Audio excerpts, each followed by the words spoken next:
If you are trying to buy a GPU in 2026, you are stuck in a messy place. NVIDIA RTX 5000 series is everywhere in discussions. AMD RX 9000 series is fighting hard on value, and prices are all over the place depending on model and region. So let me make this simple. This is not a which brand is best video. This is a buyer video. I will give you a rule set you can apply today, even if the internet changes its opinion tomorrow. First, define your target. If you do not define the target, you will overspend. There are 3 realistic buyer targets. Target A, 1080p high refresh. This is for competitive players. Here, the CPU and RAM setup matter a lot.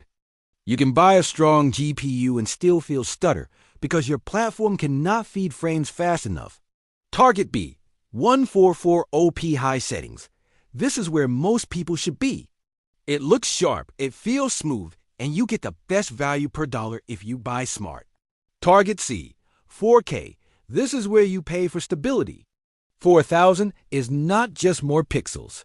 It is also more reliance on upscaling, more demand on RAM behavior, and more sensitivity to bad frame times. Now second, decide your lifestyle. Native first or feature first. Native first means you care about raster performance, and you keep ray tracing off or light. You want high settings, sharp image, stable frame pacing, and good value.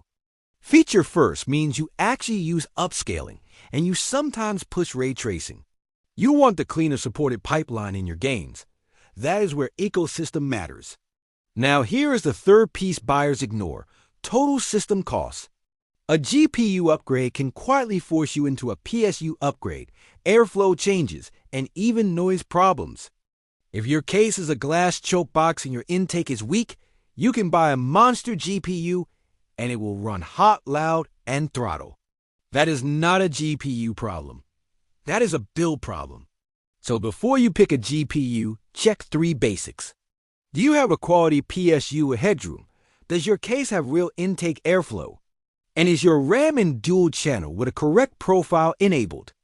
Now let me give you the practical 2026 buying rules. Rule 1. Buy for your top 5 games, not a random chart. If your library supports a certain feature path better, that matters. If your library is mostly raster work, value matters more. Rule 2. Stop using Ultra as your baseline. High plus smart tweaks is the real world. Ultra often costs a lot for tiny visual gain. A stable high experience beats unstable Ultra every day. Rule 3. Cap your FPS. This is the cheat code for a calmer PC. A stable 90 feels better than an unstable 120 that spikes. It reduces noise, heat, and stutter. Rule 4. Do not upgrade GPU while platform is broken. If you have 1 RAM stick, slow memory defaults. A nearly full drive or 10 background apps, fix that first. Otherwise, both RTX 5000 and RX 9000 will feel worse. Now, how do you choose between these generations without arguing? If you are a creator or you rely on specific acceleration in your workflow, buy the GPU that causes fewer headaches in your editor and plugins. Best GPU means nothing if your exports are unstable or your playback stutters. If you are a pure gamer, decide based on your lifestyle. If you are feature first, choose the card that gives smoother experience in your games when using upscaling and RT. If you are native first, choose the card that gives higher raster performance per dollar at your target resolution. Now let me give you a quick buyer map. If you are at 1080p high refresh, do not overspend on GPU first. Confirm you are not CPU limited. If GPU usage is low and frame time spikes appear in fights, the platform is the ceiling.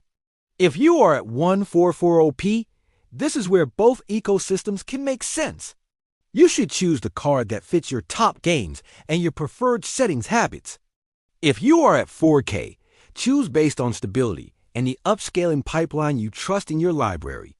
Also confirm your PSU and airflow are ready, because 4K tier GPUs create heat and noise if the build is weak. So here's my final recommendation in one sentence. In 2026, do not buy a GPU to win an argument. Buy a GPU to match your top 5 games, your resolution, your settings habits, and your total system limits. If you want, drop your CPU, PSU model, monitor resolution, and refresh rate in your top 5 games. I will tell you the best buy now option and what you should avoid. Follow and subscribe for more no BS upgrade advice and real buyer rules.